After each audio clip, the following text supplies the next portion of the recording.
reason why you want to shut it, release the bleed pressure first before you shut it off, because you've got nearly 3,000 PSI in all of this. That 3,000 PSI of pressure going back into the actual cylinder, the motor, the components, whatever you want to call it, is putting a lot of pressure on your internals. And you know, if you just shut it right off, the motors was going one way, and then all that pressure will cause it to go the other way just for maybe 1 second, or it's not good. It's kind of like your engine going in one direction, then going the other direction. Nobody wants that. So release your pressure first, your bleed valve. Yeah, it's gonna be loud, especially when you got more than one filter on there, and these filters can hold up to 4,500 PSI. So it says, anyways, that's what it says it can do. All I know is that I've got 3 of them in comparison. I don't know if it's because now I've got more volume, so therefore it's gonna make a louder and longer hissing sound. And it only took a little over 5 minutes. I should have stopped that. But in 5 minutes to fill up this little tank, that is a lot better than having to go out to a paintball shop, a scuba shop, whatever, a place that will fill this full of air. That's a long drive maybe, because I don't know whether we're anywhere or in my area. There might be one about 10 miles from here. But still, I don't want to drive. It's a pain in the butt. It costs a lot more money. I don't know how much it even costs to fill one of these tanks up, but I know this tank is going to cost a lot more, and this is a cheap Chinese made, but it is aluminum with carbon fiber wrap. I forgot the size of this thing. It's on the bottle, and I don't feel like taking it out of this. So the reason why I kept it in here is to kind of insulate it in case it fell or vibrated. I didn't want to chip up my carbon fiber, because these things aren't terribly expensive, but they're not terribly cheap. This is like $300. This is like a $1,500 rifle. These were $100 a piece. This is like $300. So, yeah, this is the rich man's, I'm not even rich. This is what they call the rich man's poor man's BB gun, whatever you want to call it. It's just a high-powered air rifle.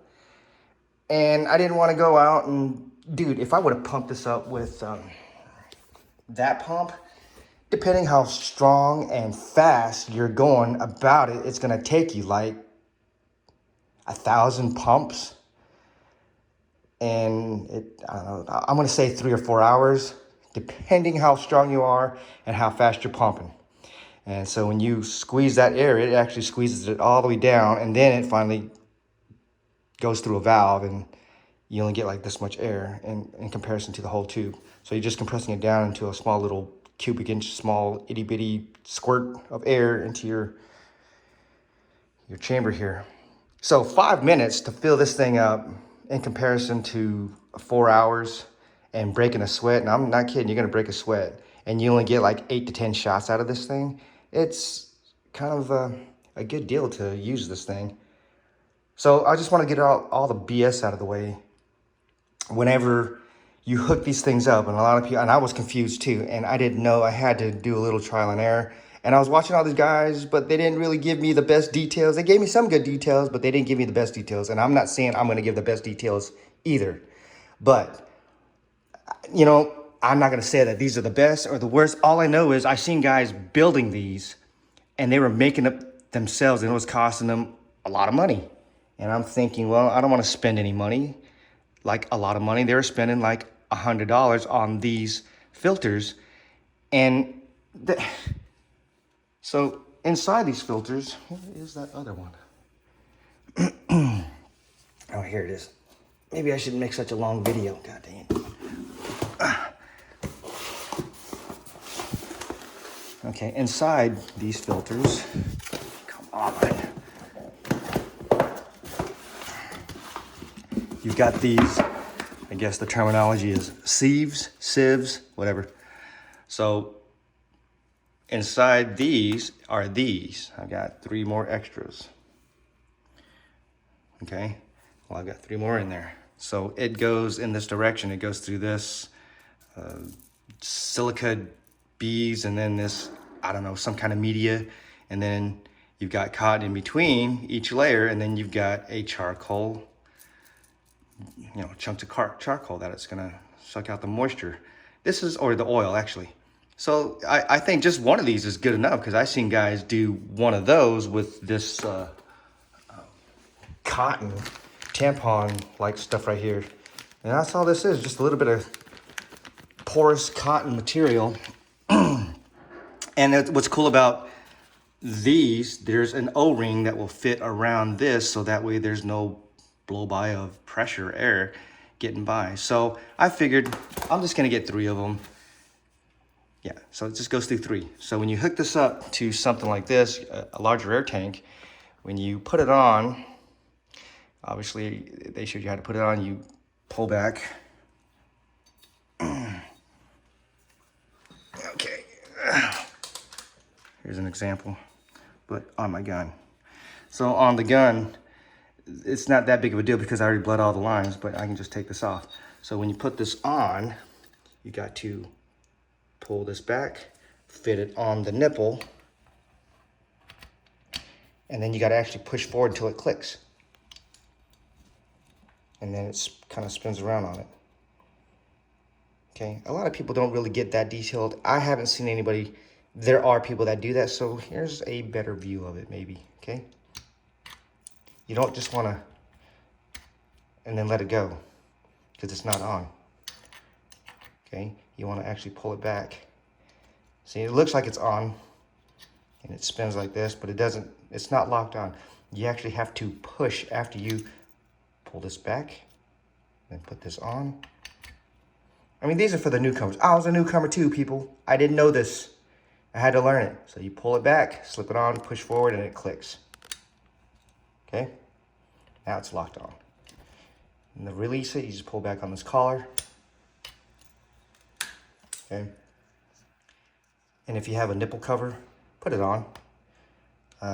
So that way if you're running out in the field or in the rain, something, mud, dirt, you don't want to get that thing dirty, because when you want to refill it, you don't want that trash getting inside your air tank. So this is a good idea to keep this here, okay? All right, so whenever you hook it up to something like this, you have to hook it up just like I showed you there. You have to close this bleed valve, depending if you have air in it. If you have air in it, you want to keep it locked, closed, because right now I've got about 3,000 PSI in here. It'll hold up to 45, which is at that 30 mark. I don't know, it's like 4,300 something PSI. MPA's, pressured air. Yeah, maybe I'm doing that wrong. So then you hook up that to that, open this bleeder. It doesn't matter, either or. You got a bleeder here and a bleeder here. So if I bleed this, it's gonna let all my air out. And if I open that bleeder, it's better. So close this bleeder, close this, hook up your airline. Let's just simulate here. Hook up your airline. I'm not gonna really do it, but then make sure your temperature's down, got ice in a bucket, check your oil, and then you turn on your machine. It's gonna blow free air because it's not sealed. Then you seal your bleed valve. Now it's going to start putting air into your filters. But the thing is, it's not just going into this just yet. It's got to pressurize, because this has pressure in it. If you open this, your pressure in here is going to exceed or supersede the pressure in this line. Is going to go back into your compressor. So the best thing to do is let this thing start compressing up a little bit. It's gonna charge these. These ain't gonna blow until they reach past 4,500 PSI. So you've got a long ways to go. So let that build up a little bit of pressure right here. Once that start building up a little bit of pressure, look at it on your other pressure line or your tank to see if it can equalize. And then literally, if you notice that they're similarly close in pressure, release this. It will equalize the pressure in the whole line system. and then after that, it'll just fill this up. Because the air is just air, it's compressed, but this is a compressor, which is actually forcing air into this whole system. So this whole system will be charged, all of it. This will be charged, that will be charged full of air. All three of these filters will be charged of equal amounts of pressure of air until you reach your desired air level, which this will hold up to 4,500 PSI. This will push up to 4,500 PSI. This aluminum tank will only take 3,000 PSI because it's aluminum, and steel, it's only 3,000. Steel tanks will take 35, and the composite carbon fiber will take about 4,500. So this is all the knowledge that I got. I learned it. I didn't know it until I knew it, until somebody kept beating it into my head that this is how you do it, this is how you do it, this is how you do it. But there was a long way to do it. So I just wanted to show you just a quick way how to do it. Hopefully this explained anything or everything or nothing.